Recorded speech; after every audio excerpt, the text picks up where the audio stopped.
పల్నాడు జిల్లా వినుకొండ నియోజకవర్గం నూజెండ్ల మండలం టీ అన్నవరం గ్రామానికి సంబంధించి వెంకట ప్రసాద్ అనే వ్యక్తిని వైఎస్ఆర్ కాంగ్రెస్ పార్టీ కుటుంబం ఇతను గత ఎన్నికల్లో వైఎస్ఆర్ కాంగ్రెస్ పార్టీ క్రియాశీలకంగా పనిచేశాడనే నేపథ్యంలో అట్లానే వాళ్ళకి దొంగ ఓట్లు వేసుకోనియకుండా చనిపోయిన వాళ్ళ ఓట్లు వేసుకోనినందున ఈరోజు అదే గ్రామానికి చెందిన తెలుగుదేశం పార్టీ నాయకుడు రామయోగి అతను మనవళ్ళు రాంబాబు మరియు గోపి ఇద్దరు కూడా కత్తితో పొడిచి తీవ్రంగా నిన్న రాత్రి అటాక్ చేసి ఆయన్ని తీవ్రంగా గాయపరచడం జరిగింది.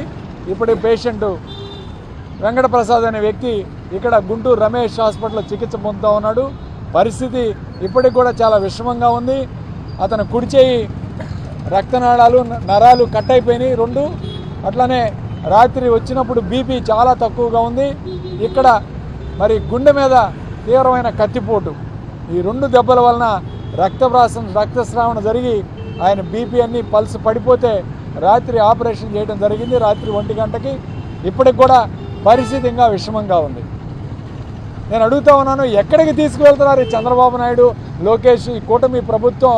నిజంగా ఎక్కడికి ఎందాక వెళుతున్నారంటే ప్రశాంతంగా ఉండే గ్రామాల్లో కూడా చిచ్చు పెట్టి ఇవాళ కత్తిపోట్లకి హత్యలకు గురి చేసే కార్యక్రమం మొన్నే చూసాం వినుకొండలో. సంవత్సరం క్రితం కరెక్ట్గా రషీద్ అనే వ్యక్తిని నడి రోడ్లో నరికి చంపిన వ్యక్తులే ఈరోజు అలాంటి వ్యక్తులకి సంబంధం ఉన్న వ్యక్తులే ఈరోజు వెంకటప్రసాద్ అనే వ్యక్తిని తీవ్రంగా కత్తిపోట్లకు గురి చేసే కార్యక్రమం. నిజంగా రాజకీయాలంటే రాజకీయంగా ఎదుర్కోవాలంటే రాజకీయంగా ఎదుర్కోండి.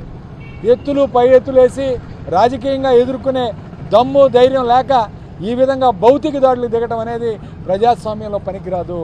ప్రజాస్వామ్యంలో ఇలాంటి హత్య ప్రయత్నాలు, కుట్రలు, కొట్లాట్లు, గొడవలు ఇలాంటివి చేయకుండా న్యాయపరంగా మీకు ఏదైనా దమ్ము ధైర్యం ఉంటే రాజకీయంగా ఎదుర్కోవాలనంటే రాజకీయంగా ఎదుర్కోవాలి తప్ప బొల్లా బ్రహ్మనాయుడు గారిని ఈ విధంగా ఎదుర్కోలేము అనే నేపథ్యంలో ఈరోజు ఇలాంటి గ్రామాల్లో ఉన్న నాయకులు, సెకండ్ గ్రేడ్ నాయకుల మీద హత్యలు చేసి భయభ్రాంతులకు గురి చేసి వీళ్ళని గ్రామాల్లో ఉండనీయకుండా చేయాలి అని చెప్పి ఈరోజు తెలుగుదేశం పార్టీ కుట్ర పన్నుతూ ఉంది. దీన్ని తీవ్రంగా ఖండిస్తున్నాం. ఆయన భార్య శ్రావణి, చిన్న పాప, ఇద్దరు, ఒక కొడుకు కూతురు, 2 పిల్లలు, భార్య. ఇలాంటి వ్యక్తిని ఈరోజు మీరైతే వాళ్ళ పిల్లల పరిస్థితి ఏమిటి? అతనికి ఏమైనా అయితే పిల్లల పరిస్థితి ఏమిటి? వాళ్ళు అనాథలైపోయే పరిస్థితి. కనీసం ఈ పరిస్థితులు కూడా మీరు పరిశీలించకుండా ఈ విధంగా దాడులు చేసే కార్యక్రమం చాలా దారుణమైన అంశం. దీన్ని తీవ్రంగా ఖండిస్తున్నాం. అట్లానే ఈ వ్యక్తి ఎవరైతే ఈరోజు దాడికి గురయ్యారో వాళ్ళందరినీ కూడా వెంటనే తక్షణమే అరెస్టు చేయాలి. వాళ్ళని వెంటనే అరెస్టు చేసి వాళ్ళని తగిన శిక్ష విధించాలి. 307 పెట్టాలి. 307 సెక్షన్ పెట్టి దోషులను వెంటనే అరెస్ట్ చేయాలని చెప్పి వైఎస్ఆర్ కాంగ్రెస్ పార్టీ తరఫున ఈరోజు డిమాండ్ చేస్తున్నాం. ముఖ్యంగా ఈరోజు వైఎస్ఆర్ కాంగ్రెస్ పార్టీ ఈ విధంగా న్యాయ పోరాటం చేస్తాం. జగన్మోహన్ రెడ్డి గారి, మా నాయకుడు జగన్మోహన్ రెడ్డి గారి దృష్టికి కూడా తీసుకువెళ్ళాం. ఖచ్చితంగా జగన్మోహన్ రెడ్డి గారు కూడా ఈ కుటుంబంతో మాట్లాడే పరిస్థితి ఉంటుంది. వాళ్ళకి న్యాయం చేసే కార్యక్రమం కూడా చేస్తాం. ఈరోజు బొల్లా బ్రహ్మనాయుడు గారు తన ఆరోగ్యం బాగలేక హైదరాబాద్లో ఉండటం వలన రాలేకపోయారు. ఆయన వచ్చిన వెంటనే ఈ హాస్పిటల్కి వచ్చి కుటుంబాన్ని పరామర్శించే కార్యక్రమం కూడా చేస్తామని చెప్పి ఈ సందర్భంగా తెలియజేస్తూ, ముఖ్యంగా తెలుగుదేశం పార్టీ రాష్ట్రంలో రెడ్ బుక్ రాజ్యాంగాన్ని అన్ని చోట్ల కూడా విపరీతంగా ఈరోజు ఈ రాజ్యాంగాన్ని అమలుపరిచి ప్రజలను ఇబ్బంది పెట్టడం, ఈరోజు నానా దౌర్జన్యాలు చేయడం, ఎమ్మెల్యేలు ఏ విధంగా దౌర్జన్యం చేస్తున్నారో, వాళ్ళ సెకండ్ కేడర్ ఏ విధంగా దౌర్జన్యం చేస్తుందో మనం చూస్తున్నాం. ఖచ్చితంగా ఒకటే చెప్తున్నాం, మేమెవరం భయపడే ప్రసక్తే లేదు. దీనికి ఒకటే చెప్తున్నాం, అన్ని రోజులు మీ రోజు కాదు. ఖచ్చితంగా వైఎస్ఆర్ కాంగ్రెస్ పార్టీ రోజులు కూడా వస్తాయి. వచ్చినప్పుడు ఖచ్చితంగా దీనికి బదులు తీర్చుకునే కార్యక్రమం కూడా ఉంటుంది అని హెచ్చరిస్తూ సెలవు తీసుకుంటూ ఉన్నాం. గతంలో సంవత్సరం క్రితం కూటమి అధికారంలోకి రాగానే రషీద్ని అత్యంత పాశవికంగా 20 మంది సమక్షంలో ప్రపంచమంతా నివ్వెరపోయేటట్టుగా చంపేశారు. ఇవాళ అదే వారసత్వంగా తీసుకొని మళ్ళా ఈ టీ అన్నవరం గ్రామంలో తెలుగుదేశం పార్టీ నాయకులు కార్యకర్తలు కలిసి రిగ్గింగ్ చేయడానికి అడ్డం వస్తున్నాడు, ప్రజాస్వామ్యంలో ప్రజాస్వామ్యబద్ధంగా ఓట్లు జరగాలి, ఎన్నిక జరగాలి అనేటువంటి సదుద్దేశంతో ఏజెంట్గా ఉన్నటువంటి వెంకటప్రసాద్ మీద కక్ష పెంచుకుని నిన్న చాలా దుర్మార్గంగా అత్యంత పాశవికంగా నరికారు. చచ్చిపోయాడు అనుకుని వదిలేసి వెళ్ళిపోయారు.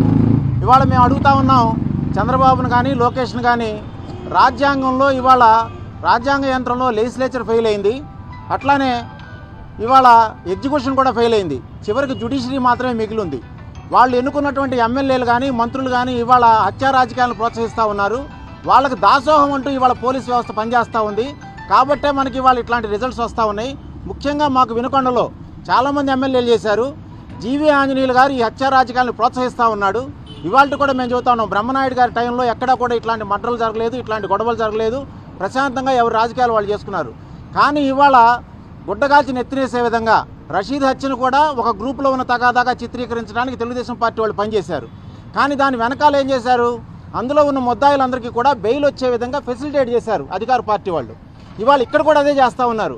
ఇదంతా రెండు కుటుంబాల మధ్య తగాదాగా చిత్రీకరించడానికి అప్పుడే స్క్రీన్ ప్లే మొదలైంది. మళ్ళీ వాళ్ళకి బెయిల్ రావడానికి, వాళ్ళకి సాయం చేయడానికి తెలుగుదేశం పార్టీ వాళ్ళు అనుకుంటే నడిపిస్తూ ఉన్నారు. ఇవన్నీ కూడా ముద్దాయిల్ని ప్రోత్సహించడమే, హత్యా రాజకీయాలను ప్రోత్సహించడమే. దీని దెబ్బకి వాళ్ళు ఏమైందంటే రాష్ట్రంలో అన్ని చోట్ల కూడా లా అండ్ ఆర్డర్ ఫెయిల్ అయింది. ముఖ్యంగా వినుకొండలో అయితే ఇవాళ అనేక మర్డర్లు జరుగుతున్నాయి. రాజకీయాలతో సంబంధం లేకుండా కూడా కేవలం దొంగతనాలు చేస్తూ కూడా మర్డర్లు చేస్తూ ఉన్నారు. అంటే దీనికి సంకేతం ఏమిటంటే ఏమి చేసినా సరే కాపాడటానికి ఎవడో ఒక రాజకీయ నాయకుడు వెనకాల వస్తాడు అని ఈ నేరస్తులకు బాగా ధైర్యం వచ్చింది. ఈ రెడ్ బుక్ రాజ్యాంగంతో నేర్పిన విషయం ఏంటంటే ఇవాళ చంద్రబాబు కానీ లోకేష్ కానీ మీరు ఎన్ని హత్యలైనా చేయండి మేము ఉంటాము అనేటువంటి ఒక భరోసాని నేరస్తులు కల్పిస్తూ ఉన్నారు. అందుకని ఇట్లాంటి సంఘటనలు జరుగుతూ ఉన్నాయి. ఇకనైనా మీ పద్ధతులు మార్చుకోకపోతే, ఈ రావణ కాష్టాన్ని ఆపకపోతే దీనికి మీరు కూడా బలికాక తప్పదు అని చెప్పి అంటా ఉన్నాం. అమాయకులు బలవుతూ ఉన్నారు. ఇప్పటికైనా సరే కళ్ళు తెరిచి లా అండ్ ఆర్డర్ని కాపాడాల్సిన బాధ్యత వినుకొండలో శాసనసభ్యుడిగా జీవీ ఆంజనేయులు గారి మీద ఉంది. రాష్ట్రంలో ఖచ్చితంగా లోకేష్ మీదను అట్లానే చంద్రబాబు మీద కూడా ఉందని చెప్పి ఈ సందర్భంగా తెలియజేస్తూ ఇప్పటికైనా సరే ప్రజాస్వామ్యబద్ధంగా పరిపాలించండి. భారతదేశం అనేది ప్రపంచంలోనే అత్యంత పెద్ద ప్రజాస్వామిక దేశం. ప్రజాస్వామ్య వ్యవస్థకి బ్యాక్ బోన్ ఏంటంటే ఫెయిర్ ఓటింగ్ సిస్టమ్. కానీ ఫెయిర్ ఓటింగ్ సిస్టాన్ని లేకుండా రిగ్గింగ్ చేసుకుంటా ఉన్నారు. దాన్ని ఆపాలి అని చెప్పి గట్టిగా ప్రయత్నం చేసి ఏజెంట్గా ఉన్నటువంటి వెంకటేష్ ప్రసాద్ని వాళ్ళ హత్య చేయడానికి ప్రయత్నించడం అంటే ఈ ప్రజాస్వామ్యానికి వెన్నుపోటు పడవటమే. కాబట్టి ప్రజాస్వామ్యాన్ని రక్షించాల్సిందిగా ఈ సందర్భంగా ప్రజాస్వామిక బాధలందరినీ కూడా కోరుతా ఉన్నాం.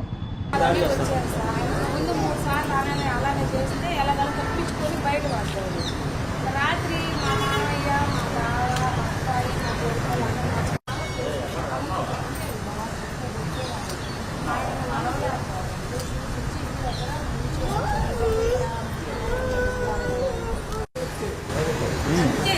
కత్తి తీసుకొని ఇక్కడికి వచ్చాడు. అతను ఒక బ్లడ్ చూసి ఆ గాయం చూసి భయపడి పరిగెడుతుంటే పరిగెత్తే వ్యక్తిని కొట్టుకుంటే 20 మంది సార్ కొట్టుకుంటా తీసుకుపోయి ఎదురెట్ట కొట్టుకొని ఒక మనిషి వెనక ఒక మనిషి కొట్టుకొని పొడిచి ఇట్ట మెలక తిప్పి ఇట్లా 2 సార్లు పొడి చేశారు. ఇక్కడే ఇక్కడ పొడిచారు అసలు బ్లడ్ అయితే సార్ ఇక్కడ నుంచి చాలా దూరం వెళ్ళిపోయాడు సార్. చెప్పుకోండి అది మా నుంచి చెప్పి వదిలేసి మేము నవ్వుని మాకు కొట్టుకొని మా ఆయనకి టైం ఎన్నిట హాస్పిటల్ తీసుకుంటే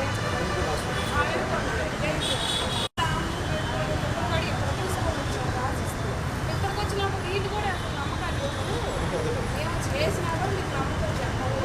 ఇక్కడ ఆపరేషన్ చేసేటప్పుడైనా చనిపోవచ్చు, లేదంటే ఇక్కడ ఆపరేషన్ చేసేటప్పుడైనా చనిపోవచ్చు. మేమైతే నమ్మకాలు మేము ఎలా కాలం చేర్చితే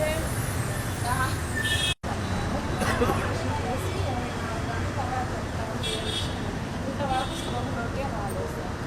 నా బిడ్డలు రాత్రి నాకు నా బిడ్డల పరిస్థితి ఏంది సార్? ఏదైనా ఉంటే కూర్చొని మాట్లాడుకోవాలి, ఇలా కొట్టుకోవటం ఎందుకు? ఇప్పుడు అతనికి ఏమన్నా అయితే నేను రోడ్డుని పడతానా లేదా? చిన్న బస్సు పెట్టాను సార్. మేము అంత అభిమానం ఉంటే నా కొడుకు జగన్ అని పెట్టుకుంటాను సార్ పేరు, అబ్బాయి పేరు జగన్ అని పెట్టుకున్నాను. ఏం లేదు కూర్చున్న వాళ్ళని కొట్టి వదిలిపెట్టారు సార్. అంతకుముందు 4 రోజుల ముందు ఇంట్లోకి వచ్చి నన్ను చాలా కొట్టారు సార్. చిక్కితే ఆడ చంపుతారు. ఇప్పుడు ఏం లేదు సార్, కేవలం అనిగిపోతే ఒక్కటి కడుపులో పెట్టుకొని చేశారు. ఎంత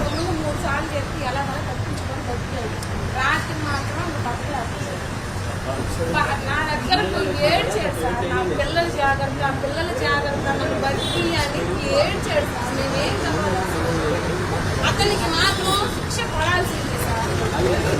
వదిలిపెట్టే ప్రసక్తే లేదు.